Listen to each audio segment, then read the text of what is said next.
to show it to you two ways because I've got an open tuning going. I'm going to show it to you in the regular tuning too. So here we go. So you know the chord. It's this one right here, you know, the E major chord.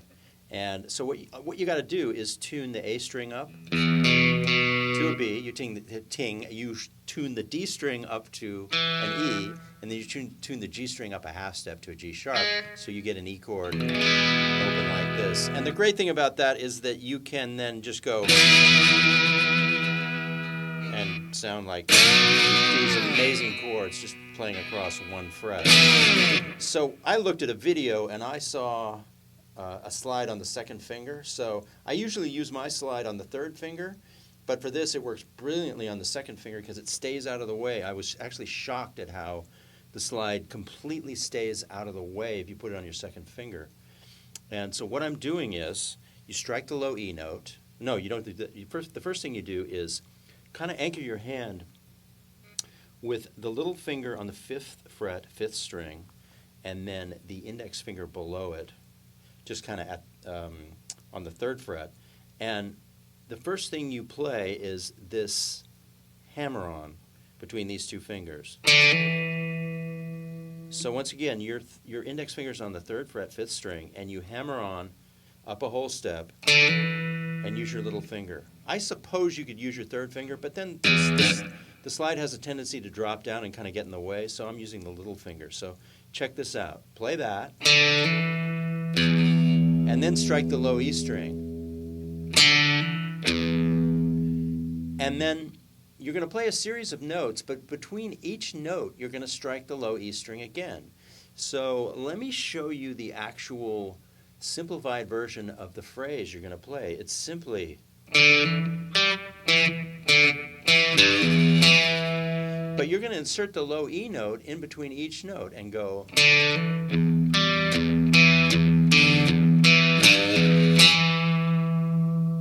So let's learn the phrase first. Like I said, it's this hammer-on. And then jump over to the next string with your index finger.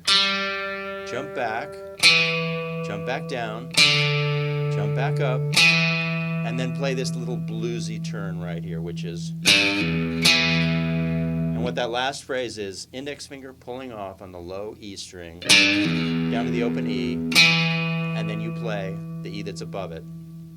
So, one more time.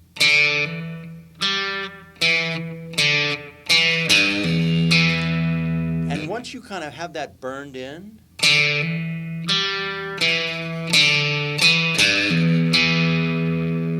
you can move to the next step, which is to insert the low E string between each note. I'll do it really slowly.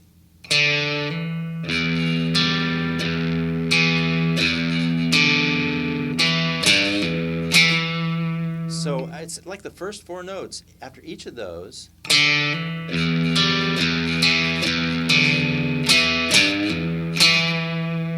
play that low E note in an alternating fashion. And what I do with my right hand is I kind of mute the low E note so it kind of sounds aggressive.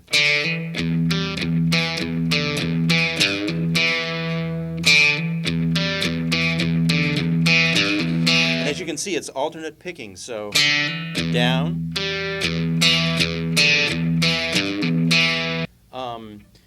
You just advance everything up 2 frets and do kind of the same thing, just in the key of E pentatonic minor. But then you have to drop down here. This is a stretch. And I saw a pretty major blues guitar artist do it this way. It's such a great song, everybody wants to play it live. All you have to do is make sure you drop down with your index finger, pick up that low note, and then give yourself some time to come back up. And then, because you don't have a slide in your hand, you could just play the E chord. Down to the D.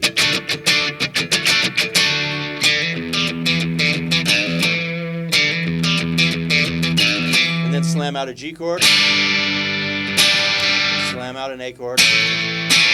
Put in your own leg.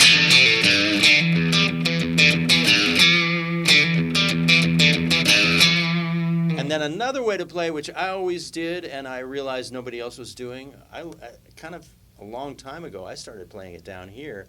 I would move over to the D string, the fourth string, and play it here. And that's pretty comfortable for the hand. You